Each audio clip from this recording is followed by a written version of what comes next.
Olá! A saúde da mulher é sem dúvida uma jornada, com diferentes fases, cada uma com os seus desafios e marcos únicos. E é exatamente essa jornada que vamos explorar aqui, para que se possa entender melhor o corpo e, claro, como cuidar dele ao longo de toda a vida. Para começar, a pergunta que nos vai guiar é esta.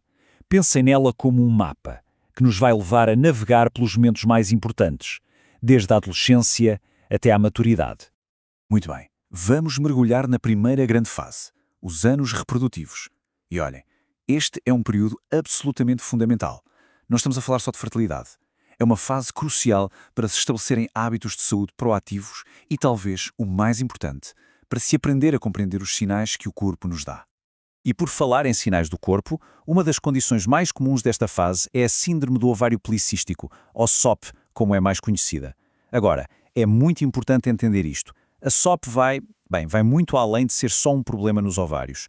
É uma condição que afeta o sistema metabólico e hormonal por completo e as suas implicações podem ser sentidas a longo prazo. E para que não restem dúvidas do impacto, olhem só para estes números. É impressionante, não é? A prevalência de hipertensão em mulheres com SOP é quase o dobro daquela em mulheres sem a síndrome. Isto mostra, preto no branco, o quão importante é ter um diagnóstico precoce e um acompanhamento que olhe para a saúde cardiovascular com muita atenção. Seguindo em frente, temos outras duas condições que merecem a nossa atenção, a endometriose e a adenomiose. Ambas podem ser, bastante dolorosas. A grande diferença entre elas é uma questão de morada. Na endometriose, o tecido que devia estar dentro do útero decide mudar-se para fora. Já na adenomiose, ele invade a parede muscular do próprio útero. E aqui fica um alerta muito importante. Dor não é normal. Muitas vezes, dores como estas são vistas como coisa de mulher, algo a ser suportado. Mas não. Reconhecer estes sinais é o primeiro passo, e um passo gigante para um diagnóstico. E um diagnóstico precoce significa controle da condição e, claro, uma melhor qualidade de vida. E tudo isto leva-nos a um ponto central, um verdadeiro pilar, a prevenção. Porque cuidar da saúde não é só apagar incêndios, certo? É sobre construir uma base sólida. É ser proativo. E os exames preventivos são, sem dúvida, a ferramenta mais poderosa que se tem nas mãos durante estes anos. E falando em ferramentas, aqui está um exemplo prático. Este quadro mostra as diretrizes para o rastreamento do câncer de colo do útero. Vejam como é específico, não é aleatório. É uma estratégia pensada para maximizar a eficácia.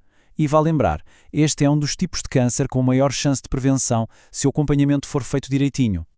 Agora, vamos avançar na nossa jornada para um capítulo que, para muitas, é um dos mais marcantes: a gravidez e o pós-parto. Uma fase de, transformações absolutamente intensas. E o cuidado começa logo no início, desde o primeiríssimo trimestre.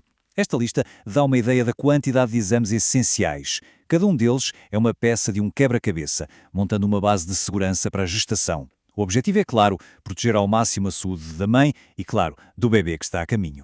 E dentro de todos esses cuidados, há um que tem prioridade máxima: o rastreamento da pré-eclâmpsia. É um distúrbio de pressão arterial que precisa ser levado muito a sério. Se não for detectado e controlado a tempo, as consequências podem ser graves. É por isso que a medição da pressão arterial se torna uma rotina em todas as consultas de pré-natal. Mas a jornada não acaba no parto, de jeito nenhum. O pós-parto, o puerpério, é um período igualmente crucial. A própria Organização Mundial da Saúde fala sobre a importância de uma experiência pós-natal positiva. E o que é isso? É ter apoio, informação de qualidade, respeito. É fundamental para a recuperação da mãe e para criar aquele vínculo inicial com o bebê. A qualidade do suporte aqui faz toda a diferença. E olhem só que exemplo incrível de como algo tão simples pode ter um impacto gigantesco. Dados da OMS mostram que adiar o primeiro banho do bebê por mais de 24 horas, algo tão básico, certo? Reduz o risco de hipotermia e até de mortalidade infantil. É fascinante. Uma pequena mudança na rotina que traz um benefício enorme. Bom, e a jornada continua. Entramos agora numa nova fase, a que começa por volta dos 40 anos, o climatério. É um tempo de mudanças profundas, hormonais, fisiológicas. Um período que, sem dúvida, exige uma atenção toda especial. E só para termos uma ideia da dimensão disto, olhem para este número: quase 50%. Metade da população feminina no Brasil tem mais de 40 anos. Isso significa que o que estamos a falar aqui não é um assunto de nicho, é uma questão de saúde pública que impacta milhões e milhões de mulheres. E aqui vale a pena uma pausa para esclarecer uma coisa que muita gente confunde. Climatério e menopausa não são a mesma coisa. O climatério é a viagem, todo o período de transição. A menopausa é um marco específico dessa viagem, a última menstruação. Ter esta diferença bem clara ajuda e muito a navegar por todas as mudanças que acontecem. Essa transição, essa janela, como diz aqui, é também uma janela de vulnerabilidade. Com a queda natural do estrogênio, o corpo fica mais exposto a certas condições.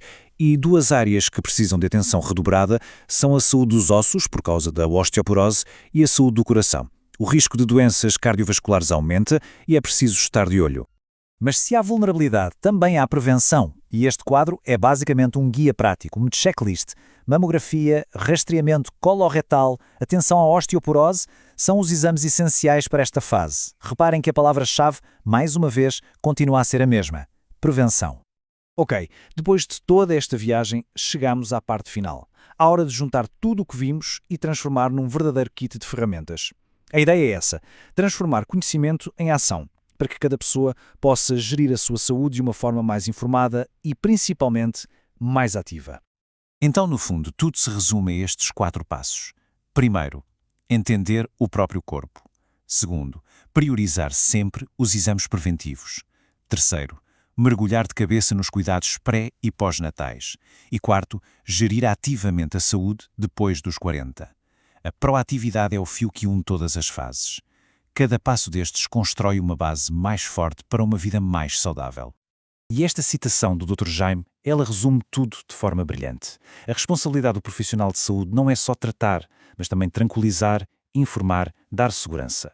Porque no final das contas, a única maneira de derrubar os tabus, o medo e a desinformação é com conhecimento e com uma comunicação honesta e clara. E para fecharmos, fica esta pergunta no ar, para uma reflexão. Não é preciso pensar em nada gigante. Apenas, qual é um pequeno passo proativo que se pode dar pela própria saúde ainda esta semana? Lembrem-se, uma grande jornada é sempre feita de pequenos passos, dados de forma consistente.